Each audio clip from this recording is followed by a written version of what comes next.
nak kongsi dia nak buka tak boleh. Tak boleh.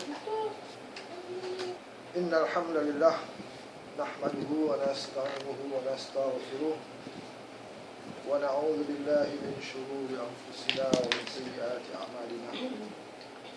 May yahdihillahu fahuwal muhtadi wa man yudlil falan tajida lahu waliyyan murshida. Asyhadu an la ilaha illallah wahdahu la syarika lah wa asyhadu anna Muhammadan 'abduhu wa rasuluh alladzi la nabiyya ba'dah. Amma ba'd.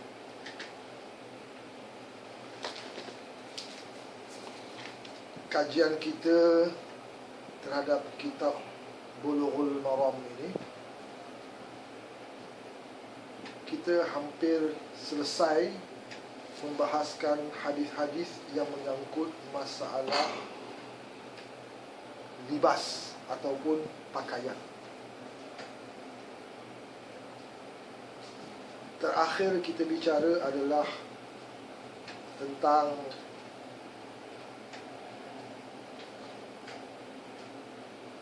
Ali ibn Abi Thalib yang pernah memakai kain sutra. Kemudian beliau melihat kemarahan Rasulullah SAW, lalu beliau bagi-bagikan pakaian sutranya kepada perempuan-perempuan yang ada di rumahnya. Dan kemudian ada hadis dari riwayat Imam Ahmad, An-Nasa'i dan Tirmizi yang seolah-olah menggambarkan bahawa emas dan sutra hanyalah untuk kaum perempuan,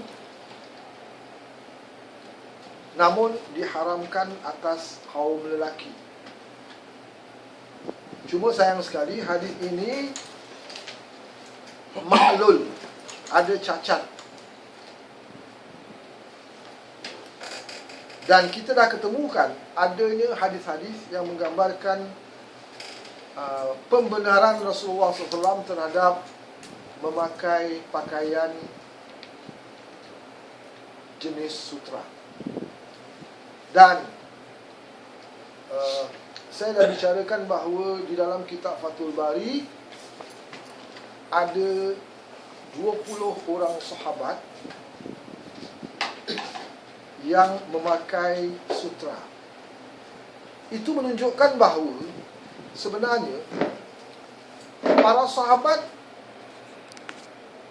senantiasa berdampingan dengan Rasulullah. Maka tentunya para sahabat lebih memahami larangan-larangan Rasulullah SAW.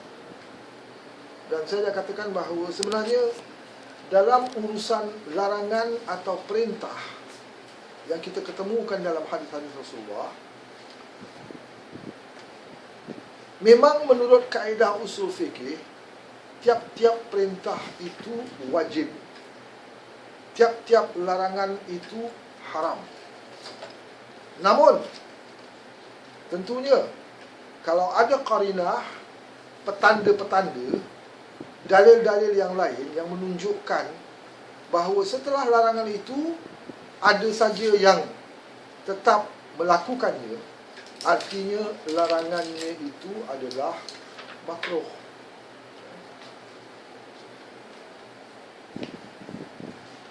Dan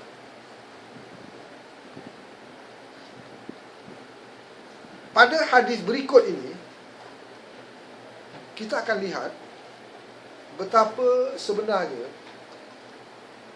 urusan keindahan yang ada di permukaan bumi ini, yang disebut zina, perhiasan. Bukan zina yang itu, zina, perhiasan, adalah merupakan nikmat yang Allah berikan kepada manusia untuk disyukuri. Kita lihat hadisnya. An Imran bin Husain anna Nabiya sallallahu alaihi wasallam qala inna Allah yuhibbu idza an'ama ala 'abdihi ni'matan an yara athara ni'matihi alaihi. Rawahul Baihaqi. Dari Imran bin Husain bahwasanya Nabi SAW telah bersabda, sesungguhnya Allah suka apabila Dia telah diberi nikmat atas hambanya, bahawa ia melihat bekas nikmatnya itu atasnya. So this means to show that actually apabila kita memakai sesuatu perhiasan semata-mata untuk menunjukkan kesyukuran kita kepada Allah Subhanahu Wa Taala, tanpa ada rasa sombong, takabur, ataupun ada unsur-unsur yang mirip, yang laki-laki mirip keperempuanan, yang perempuan mirip kelaki-lakian. Kalau ini unsur semua tidak ada, maka pada hakikatnya semua perhiasan-perhiasan yang ada di permukaan bumi adalah untuk manusia menikmatinya. Nikmatinya bukan untuk bersombong, bukan untuk menunjuk, namun untuk melahirkan kesyukuran kita terhadap Allah Subhanahu Wa Taala. Dan inilah barangkali yang perlu kita cermati, bahawa sebenarnya segala urusan perhiasan, apakah dia emas, perak, segalanya, sutra, adalah urusan dunia yang Allah limpahkan kepada manusia untuk manusia menikmatinya. Maka kalau ada tegahan-tegahan, larangan-larangan untuk menggunakannya, tentunya ada bersebab. Oleh kerana itu, dalam masalah sutra, kita ketemukan banyak hadis-hadis yang menggambarkan Rasulullah membenarkan ada golongan-golongan manusia tertentu yang boleh menggunakan sutra. Kemudian ada pula secara umum, kalau sutra itu sekadar 2 jari, 3 jari, boleh. Artinya apa? Sutra ini bukan larangan haram secara mutlak, bahkan jatuh sampai kepada makruh, kerana sahabat juga yang mendengar larangan Rasulullah pernah memakainya. Kita tahu sahabat tidak berhak menentukan hukum, tapi apabila ramai para sahabat, dalam hal ini dalam kitab Fathul Bari dikatakan 20 sahabat yang menggunakannya, itu menunjukkan bukan para sahabat menetapkan hukumnya, tetapi para sahabat memahami larangan Rasulullah itu tak sampai kepada haram, maka mereka pakai. Begitu juga dengan emas. Ada 70 sahabat yang memakai emas. Maka tentunya mereka faham apa sebenarnya maksud Rasulullah melarang memakai emas. Ada qarin apa? Ada ilahnya, ada sebabnya. Dan hadis yang baru kita baca ini menunjukkan bahawa sebenarnya segala keindahan yang ada di permukaan bumi ini, kalau kita senang, jiwa kita jiwa seni, kita ingin memakainya, tak jadi masalah untuk menunjukkan kesyukuran kita kepada Allah SWT. Itu saja. Okey. Kemudian hadis berikut, an Aliin anna Rasulullah sallallahu alaihi wasallam naha an lubsil qasiyyi wal mu'asfar Muslimun. Hadis riwayat Muslim. Dari Ali bahwasanya Rasulullah SAW melarang memakai satu macam pakaian yang ada padanya sutra dan kain yang dicelup kuning. Ini juga, kalaupun hadisnya sahih, dan memang hadisnya sahih, tidak atau belum tentu menunjukkan bahawa larangan di dalam hadis ini menuju kepada haram. Sebab kita dah ketemukan hadis-hadis yang lain yang Rasulullah membenarkan. Tentunya apabila kita lihat kepada keadaan kita hari ini dengan bermacam-macam ketahayulan yang ada pada benak pemikiran manusia, rupa-rupanya ketahayulan yang melanda umat itu sudah pun berlaku pada zaman Rasulullah. Rasulullah melarang kain yang dicelup warna kuning. Kenapa? Sebab ada pemahaman pemikiran yang berbentuk tahayul yang menganggap kuning ini keramat. Makanya apabila kita menganggap kuning itu, warna kuning itu membawa sesuatu, malapetaka ke, kebahagiaan ke, maka itu adalah boleh membawa kita kepada syirik. Tapi kalau kita tak ada apa-apa, I just like yellow, it's alright. Tentunya yang Rasulullah larang ini sebab ada maksud tertentu, iaitu jangan sampai umat mengagungkan, mendewakan, mentaksubkan warna kuning. Kita tahu kan, kuning warna keramat, kata orang tua-tua. Kuning warna keramat, Sultan. dan sebenarnya kalau kita secara sengaja mengatakan kuning keramat, berdosa. Itu bukan main-main.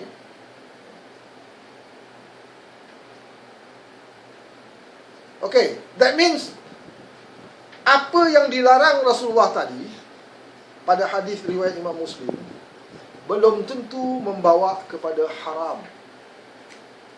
Tergantung kepada maqasid kita. Maksud kita memakai yang kuning, maksud kita memakai sutra.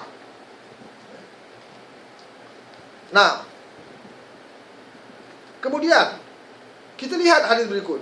An Abdullah ibn Amr wa qala ra'a Aliyan Nabiy sallallahu alaihi wasallam thawbaini mu'asfarain faqala ummuka amaratka bihadha, rawahu Muslim. Dari Abdullah bin Amr, dia berkata, terlihat kepada Nabi SAW dua kain yang bercelup kuning atas saya. Maka beliau bertanya kepada Abdullah bin Amr, apakah ibumu suruh pakai ini? Hadis ini tergantung. Apakah Rasulullah marah? Belum tentu.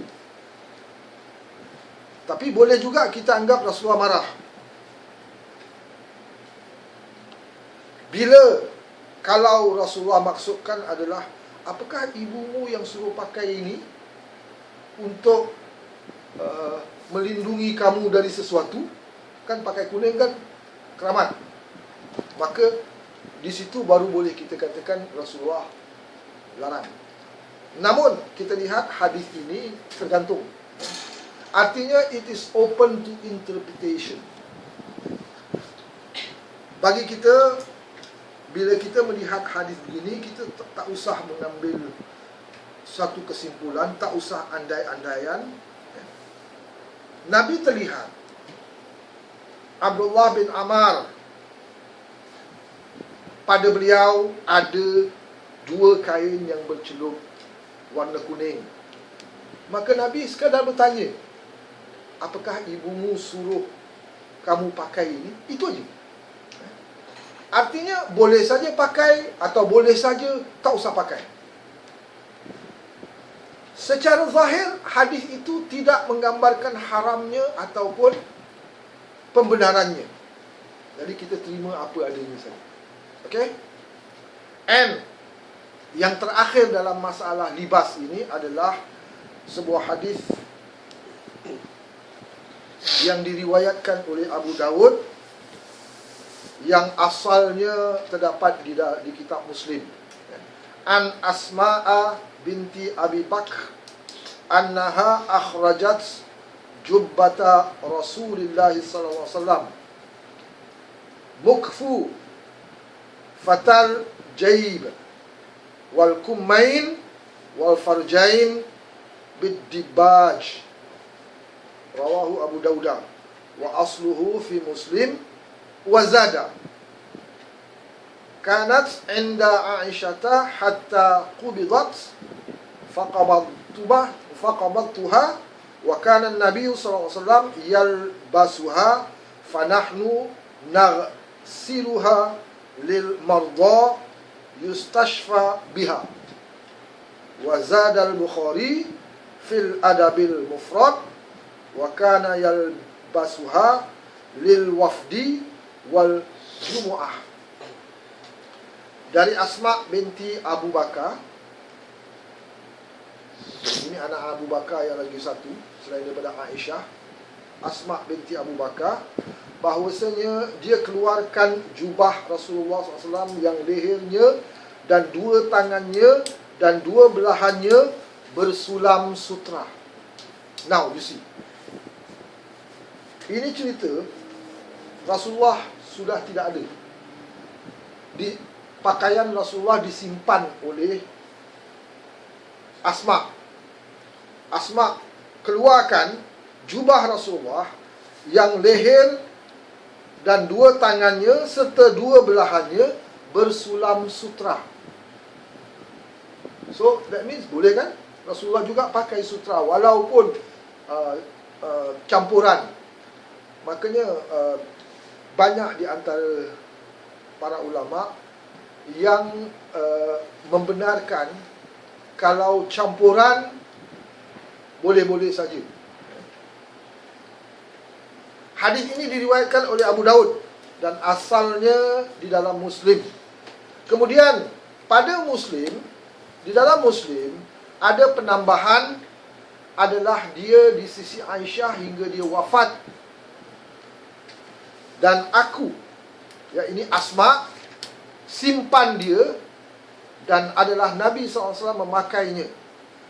Tetapi kami cuci dia untuk orang-orang sakit, dijadikan dia penawar. Nanti sampai situ dulu. Okey. Dalam Muslim, kitab Muslim, ada penambahan. Now, penambahan ini saya dah berulang-ulang kali mengingatkan bahawa bila dikatakan wazada Muslim, Muslim menambah, itu hakikatnya bukan Imam Muslim menambah ikut suka hati dia, bukan. Tetapi adalah Muslim menerima hadis yang ada tambahan. Muslim menerima dari perawi-perawi yang membawa hadis itu, yang menyampaikan hadis itu sampai kepada Muslim, yang matanya ada penambahan. Dan penambahannya adalah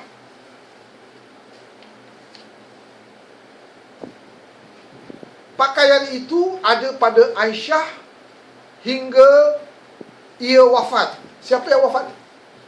Aisyah. Sehingga Aisyah wafat. Kemudian aku menyimpannya. Pegang ni pegang bahasa, kadang-kadang bahasa Indonesia ada sedikit kaku sikit lah. Lalu aku simpan dia. Artinya Aisyah dan Asma ini apa? Adik-beradik kan? Ya. Aisyah simpan jubah Rasulullah yang lehernya, dua tangannya, belahannya ada bersulam sutra. Setelah Rasulullah dah tak ada, Aisyah simpan. Kemudian setelah Aisyah wafat, Asma simpan. Dan pada hadis Imam Muslim itu dikatakan Nabi memakainya ketika masih hidup. Kemudian setelah beliau tidak ada, disimpan oleh Aisyah, kemudian disimpan oleh aku yang ini Asmah, dan kami cuci dia, bersihkan dia untuk digunakan sebagai penawar syifa bagi orang-orang yang sakit. Pakaian jubah Nabi itu dijadikan penawar untuk mengobati orang-orang sakit. Sampai situ bingung kita, ada ke jubah pakaian boleh dijadikan penawar? Kalau dia menyangkut masalah Rasulullah, boleh saja. Kalau Rasulullah, cuma kita harus fahamkan, jubah yang boleh dijadikan penawar adalah khusus bagi Rasulullah. Bukan jubah Tok Syekh, bukan jubah Tok Wali, bukan. Jubah Rasulullah. Jangan merembet kepada yang lainnya, Rasulullah saja. Itu pun atas izin Rasulullah. Kita yakin Asma menggunakan jubah Rasulullah untuk mengobati penyakit-penyakit tertentu atas izin Rasulullah, walaupun kita tak ketemukan. Tetapi para sahabat dalam hal ini, Asma baik, Aisyah baik, walaupun mereka adalah kalau yang satu isteri Rasulullah, yang satu adik ipar Rasulullah, namun dari segi status mereka adalah sahabat. Let me remind again, sahabat itu adalah, istilah sahabat dalam ilmu hadis adalah orang yang bertemu dengan Rasulullah, beriman kepada Rasulullah, dan imannya itu dipertahankan sampai akhir hayatnya. Itu yang disebut sahabat. Jadi Asma adalah sahabat Rasulullah. Now, kita yakin bila Asma menggunakan jubah Rasulullah untuk mengobati penyakit-penyakit tertentu, tentunya Asma mendapat izin dari Rasulullah, Aisyah mendapat izin dari Rasulullah. Sebab apa? Para sahabat ini, Asma, Aisyah, Abu Bakar, Umar, mereka tidak berani melakukan sesuatu yang dapat menyeret mereka kepada kemusyrikan. Mereka tak berani. So, apabila mereka melakukan sesuatu yang pemikiran singkat kita menganggapnya satu perkara tahayul, khurafat, itu suatu pemikiran yang perlu kita bersihkan bila dia menyangkut masalah Rasulullah. Dan saya katakan tadi, khusus bagi Rasulullah. Kalau hari ini kita ketemukan ada orang yang simpan rambut Rasulullah, silakan simpan. Tapi kalau dia nak jadikan rambut Rasulullah sebagai penawar, siapa yang beri izin kau untuk jadikan rambut Rasulullah sebagai penawar? Era sahabat yang bertemu dengan Rasulullah sudah tidak ada. Kita tak ketemukan Hasan Husain menggunakan benda-benda tertentu yang datang dari Rasulullah itu dijadikan penawar dan sebagainya. Tak ada. It only stops up to sahabat aja. Itu aja. Tak lebih daripada itu.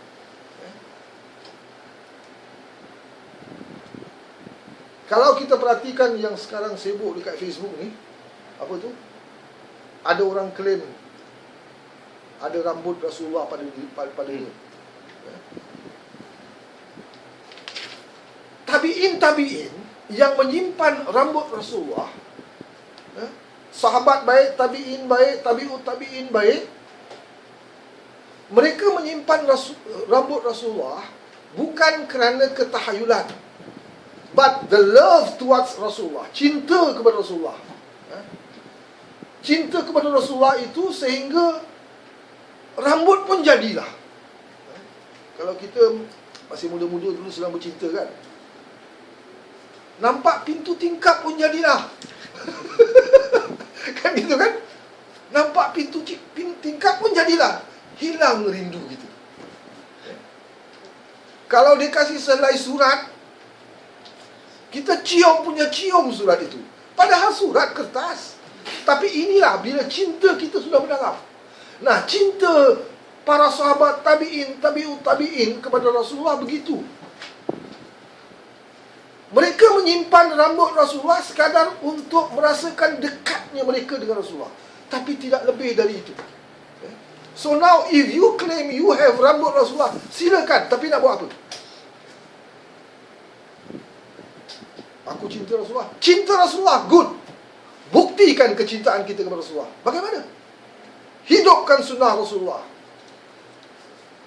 Ini kita declare, we love Rasulullah. Kita cintakan Rasulullah.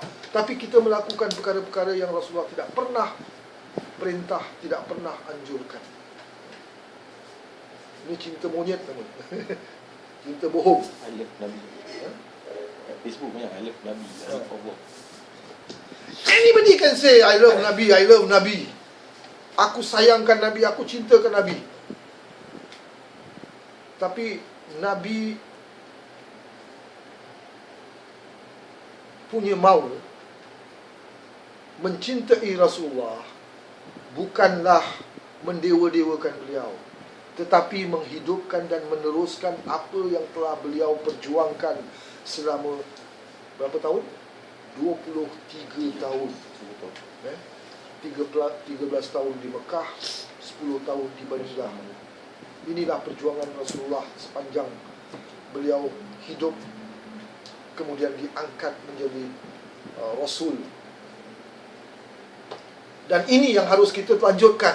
Lanjutkan dan teruskan perjuangan beliau menghidupkan sunnah, menghidupkan ajaran Al-Quran yang pada akhir zaman ini banyak diselewengkan oleh manusia-manusia yang terlalu taksub, namun kurang memahami isi Al-Quran, kurang mengkaji hadis-hadis Rasulullah, hanya sekadar menjalankan agama ikut perasaan, feeling. Dan ini yang harus kita awasi bersama. So,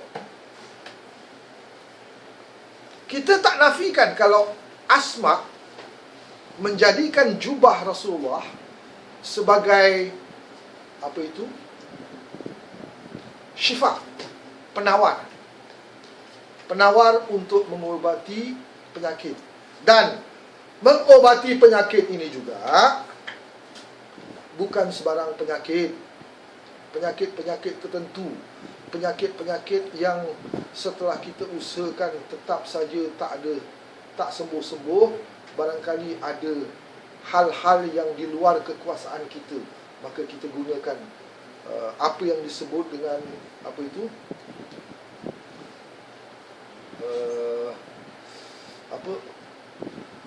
pengobatan secara ruqyah, pengobatan secara gaib, secara gaib, bukan secara zahir. Kalau secara zahir tu makan ubat, kan, makan buah, makan benda-benda tertentu, itu zahir. Saya katakan bukan semua penyakit. Sebab Rasulullah juga kalau sakit jumpa tabib, jumpa doktor. Aisyah mahir tentang ilmu kedoktoran kerana banyak tabib, banyak doktor yang merawat Rasulullah, sehingga Aisyah belajar dari situ ilmu kedoktoran. Kenapa tak pakai jubah Rasulullah terus? Apa nak pakai doktor? Tak payahlah. Ada, memang kita tak dapat menafikan ada penyakit-penyakit tertentu adalah merupakan penyakit yang sifatnya gaib, yang tidak dapat diobati secara fizikal. Dan itu juga Rasulullah membenarkan ada bila kita menghadapi masalah-masalah tertentu yang makan ubat tak jalan, pergi doktor, doktor juga tak tahu, tak ada sakit apa-apa, maka boleh kita lakukan sebagaimana Rasulullah lakukan, sebagaimana para sahabat lakukan. Baca suratul Fatihah, tapi dengan penuh penghayatan. Faham benar-benar apa yang kita baca. Bukan macam magic Fatihah aja. Magic lah. Bukan, tetapi memahami benar-benar. Sebab Fatihah itu, suratul Fatihah itu berisikan penyerahan, pemujaan kita kepada Allah, pasrah kita kepada Allah. Makanya boleh saja kita baca Fatihah. Dan kalau Rasulullah SAW, seorang yang sakit, yang barangkali susah nak diobati melalui ubat-ubat secara zahir, beliau mengusap tangan beliau yang mulia itu kepada mana tempat yang dia sakit. Kalau kepala, kepala lah. Kalau dada, dada lah. Mana tempat yang sakit itu. Kemudian beliau membaca Al-Fatihah. Tapi Fatihah aja, jangan merembet kepada yang lain. Ada surah-surah tertentu, ayat-ayat tertentu, jangan. That are all, semua ayat-ayat yang kita lihat berkoyan-koyan di dalam kitab-kitab tertentu, itu adalah hasil rekayasa manusia. Kerana ini urusan gaib, kita jangan terjebak. Urusan gaib, kita boleh yakin apabila dia datang daripada Rasulullah. Kalau tidak datang daripada Rasulullah, jangan. Dan kemudian di dalam kitab Bukhari juga ada penambahan. Di dalam apa itu? Kitabul Adabul Mufrad. Di situ ada penambahan, dan adalah dia, iaitu Nabi SAW, pakai dia buat bertemu utusan-utusan di hari Jumaat. Artinya baju ini, jubah ini sebenarnya special buat Rasulullah. Tapi special Rasulullah bukan macam kita, silih berganti. Pakaian kita macam-macam style lagi. Beliau itu jugalah yang digambarkan jubah yang lehernya, dua tangannya, belahannya bersulam sutra. Itu juga kalau ada tamu, utusan-utusan yang nak bertemu dengan beliau pada hari Jumaat, beliau pakai itu. Ibadah Jumaat, beliau pakai itu. Dan ada keterangan kan beliau memakai pakaian genggang Yaman pada hari raya. Jadi ini semua menunjukkan bahawa ada pakaian-pakaian tertentu yang kita perlu kenakan sesuai dengan occasion tertentu. Tapi bukan untuk menunjuk, hanya sekadar menzahirkan kesyukuran kita kepada Allah Subhanahu Wa Taala. Itu saja. Dan tentunya dalam kita berinteraksi sesama manusia, kita tak dapat elakkan terhadap betapa kita harus memelihara peradaban, memelihara what you call this, susah nak describe, semacam status. Kalau nak jumpa utusan, takkanlah pakai singlet. Etikat. Ethics. So, bukan kita nak orang menghormati kita, tetapi sewaktu-waktu dengan mempersembahkan diri kita presentable, itu daya tarik. Daya tarik supaya orang mudah menerima apa saja yang kita sampaikan. Okay? So, kalau Imam Bukhari, beliau lebih menekankan masalah pakaian Rasulullah ini yang disimpan oleh Aisyah, kemudian bertukar tangan kepada Asma. Pakaian yang berupa jubah yang lehernya, dua tangannya, dua belahannya bersulam sutra. Itu kalau Imam Bukhari menggambarkan itu adalah pakaian yang sering digunakan oleh Rasulullah pada setiap hari Jumaat bila bertemu para utusan. Jadi Imam Bukhari tidak memasukkan masalah what do you call this, syifa. Kalau Imam Muslim masukkan masalah syifa. Kita bukan mengatakan Imam Muslim cenderung kepada syifa, bukan. Tetapi Imam Muslim masukkan syifa kerana beliau terima matan hadisnya demikian. Kalau Imam Bukhari menerima matannya demikian. And never, bila kita lihat wazada Muslim, wazada al-Bukhari, Imam Muslim menambah, Imam Bukhari menambah. Bukan, hakikatnya bukan Imam Bukhari yang menambah, bukan Imam Muslim yang menambah. Mereka menerima hadis yang ada tambahan. Now, sedikit keterangan dalam masalah ini. Menjadikan jubah Nabi SAW sebagai penawar, sebahagian dari ulama melihatnya sebagai khusus buat Nabi SAW. Jubah beliau itu khusus jubah Rasulullah SAW. Dan saya tidak lihat kepada apakah sebahagian ulama, segelintir ulama, atau kebanyakan ulama. Kita tidak melihat di situ. Yang kita lihat adalah kerana Rasulullah jubahnya itu dijadikan penawar oleh Asma, maknanya memang pernah digunakan sebagai syifa. Namun hanya terbatas bagi Rasulullah, sebab sahabat-sahabat juga tidak pernah lakukan. Artinya khusus buat jubah Nabi, tidak melewati Nabi. Bukan pakaian sahabat, apalagi pakaian lain dari sahabat. Ini pun kalau mereka menggunakan itu dengan izin Nabi, sebagaimana yang saya katakan tadi. We believe Asma menjadikan jubah Nabi SAW sebagai syifa atas izin Nabi. Because Asma bertemu Rasulullah, Aisyah bertemu Rasulullah. Kalau sekarang ada orang mengatakan aku ada jubah Nabi boleh dijadikan penawar, siapa yang mengizinkan kau menggunakan jubah Nabi sebagai penawar? Sebab tidak ada manusia yang boleh mengizinkan kecuali Rasulullah. Tak tahulah kalau dia claim lagi. Sebagaimana sekarang kita lihat, bingung gitu. Sekarang semua cerita musim cerita mimpi. Kalau dia claim, tak, aku dapat izin dari Rasulullah, aku mimpi Rasulullah izinkan. Kepala otak dia geram dulu. Tak ada awak masuk.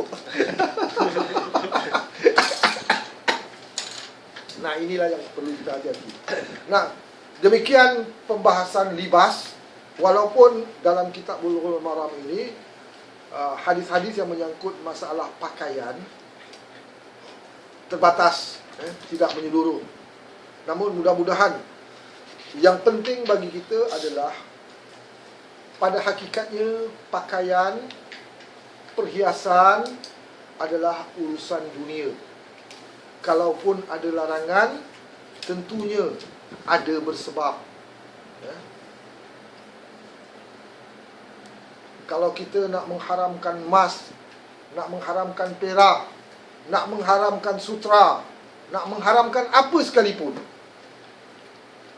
perlu kepada dalil yang jelas lagi tegas, sah lagi nyata. Bukan dalil-dalil yang diragukan, dalil-dalil yang ada qarinah-qarinah pada dalil lain yang menunjukkan bahawa dalil itu tidak boleh kita gunakannya sebagai larangan mutlak haram. So, I hope you understand. Walaupun kita bahas secara ringkas terhadap hadis-hadis tentang pakaian ini, tentang libas ini, tentunya dengan membahas kaedah-kaedah untuk menentukan halal, haram, makruh, sunat dan sebagainya, itu boleh kita jadikan panduan bila kita bertemu dengan lain-lain masalah. Muzik haram ke tidak? hari ini juga sibuk muzik haram, totally haram. Padahal seni, muzik adalah seni. Seni adalah suatu yang tidak dapat dipisahkan daripada manusia. Makanya kalau dikatakan haram, haram yang bagaimana? Emas dikatakan haram, haramnya bagaimana? Sutra haram, haramnya bagaimana? Sebab ini semua urusan dunia. Artinya kalau ada larangan-larangan tertentu terhadapnya, pasti ada ilahnya, ada sebabnya. Apabila tidak menimbulkan sebab, boleh saja. Muzik dikatakan haram, menghayalkan sehingga lupa waktu solat. Sebabnya lupa waktu solat. Kalau tak lupa waktu solat, silakan. Muzik mengarah kepada maksiat. Kalau kita lakukan tidak mengarah kepada maksiat, silakan. Cuma tentunya kalau kita lihat perkembangan muzik hari ini, memang banyak yang menjadikannya hiburan yang boleh membawa kepada maksiat.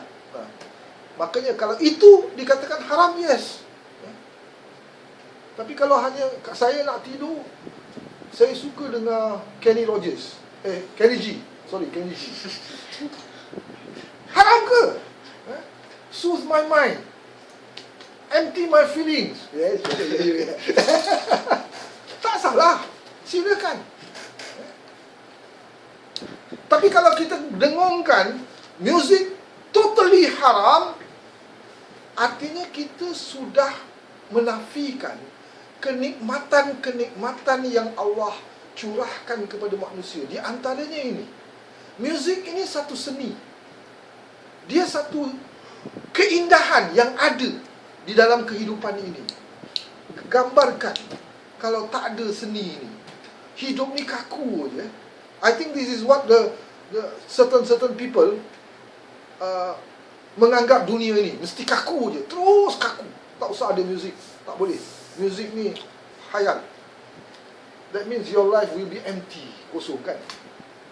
Nah, ikhwatu iman rahimakumullah, saya harus berhenti sampai di sini.